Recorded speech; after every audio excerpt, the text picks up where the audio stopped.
thought I would be chasing child predators. It was 2 years ago when our team intercepted conversations between a 12-year-old girl and a 40-year-old pedophile. He wasn't just talking to her, he was abusing her, coercing her, collecting images and videos, and no one in her life, her parents, sixth grade teacher, or friends, knew what was happening. I have a sixth grader of my own. I have 3 kids, actually, but you don't have to be a parent to be devastated by this. I work for a tech company that uses artificial intelligence to detect issues like grooming and sexual predation, and this is something we see constantly. These abuses are occurring quietly and mostly go unreported, and we want parents to know exactly what we know about what happens online. So we made a plan. A man has been arrested for allegedly raping a 15-year-old that he met over Snapchat. Instagram has become the #1 social media site. TikTok is at the top of the free download. We've also seen firsthand the predatory symbiotic relationship that exists between Instagram and Snapchat. We would create a fictitious 15-year-old girl, complete with a believable social media identity, put her online, and document how long it would take for a predator to approach her. But creating a person out of thin air is complicated. We needed photos, but we knew we couldn't use an actual teenager. It would have to be someone on our team. I'm 37, but our graphic designers assured me that with the wonders of photo manipulation, they could magically make me look over 2 decades younger. We bought clothes and accessories, studied body language and facial expressions.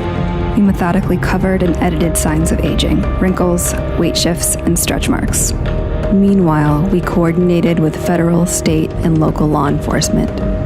Then we built a story around her, a history, a family, a social circle. Libby was born in 2004 and is a sophomore who recently moved to Indiana. We created multiple online accounts for Libby, prominently displayed her age, and posted typical teen content. We even created virtual friends for Libby who would comment on her posts. With everything in place, we would launch the project, give it a few months, and see if anyone would buy it. So we hit the button, and Libby went live.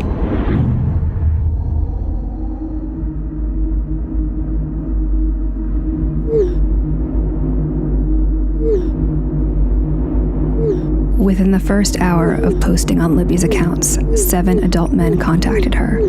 By the end of 9 days, that number was 92.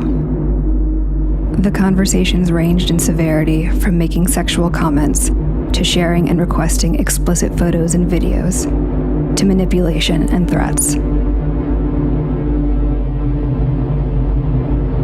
The onslaught was so massive, it took 5 of us playing Libby full-time to keep up.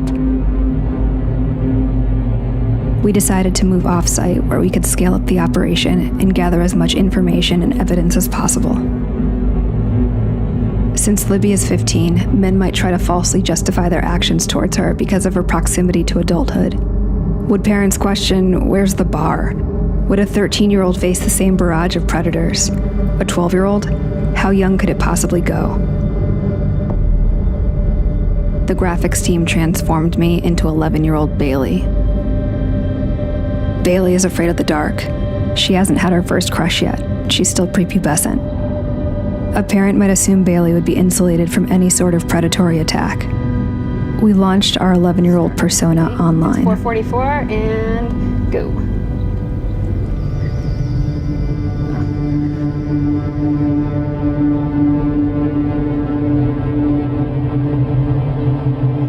One like from a guy whose profile photo is a penis.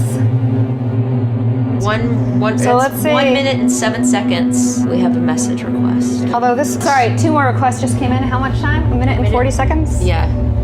How old are you? You go to the profile, you know that is a child. It also says in the profile that the child is in 6th grade. Another one. It's just lighting up, like the inbox is just boom, boom, boom, boom.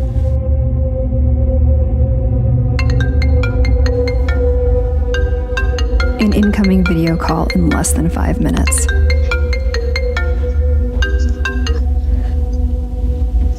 I can't see you. Don't be shy. They all say don't be shy.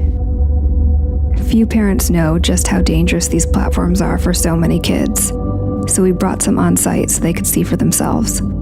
11-year-old Bailey's persona was approached with an even more disturbing level of manipulation and requests.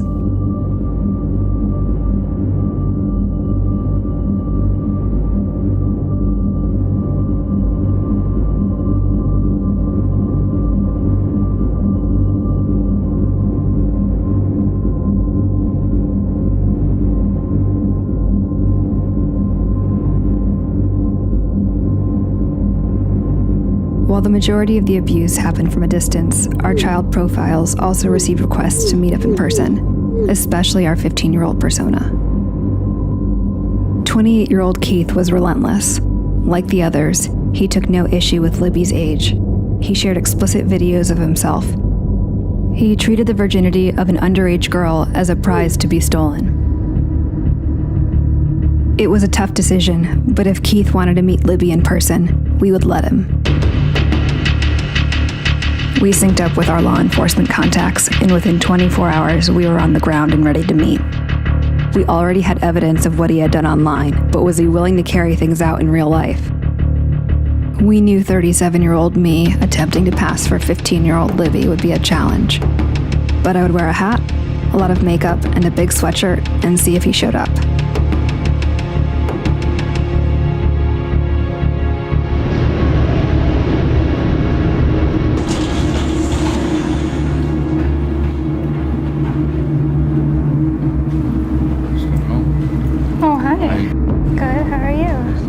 Nice to meet you too.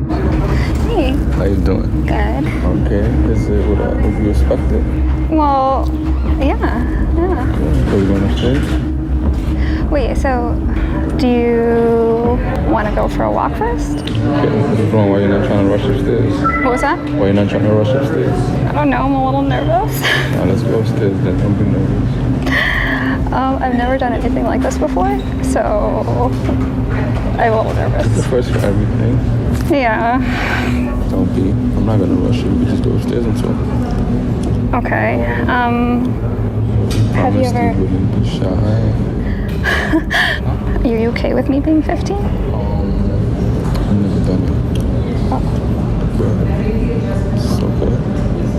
I like to gentle, make you comfortable. I don't want to just get what feeling and just, you know what I'm saying? Are you hungry?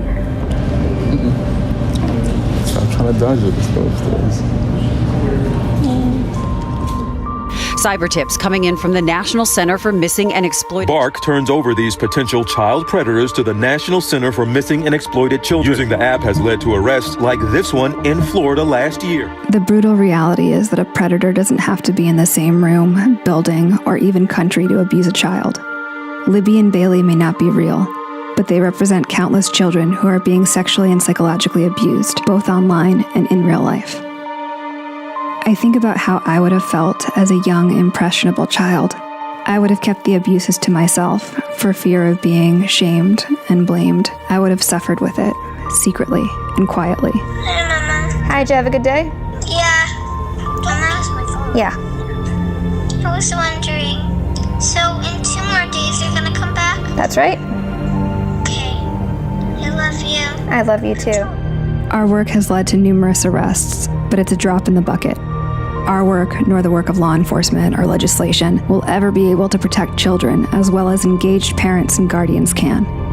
When asked, my advice for parents is to talk to your kids early and often, know what apps they're using and with whom they're communicating. When facing crisis, kids need a soft place to land. Make sure they know they can come to you for help.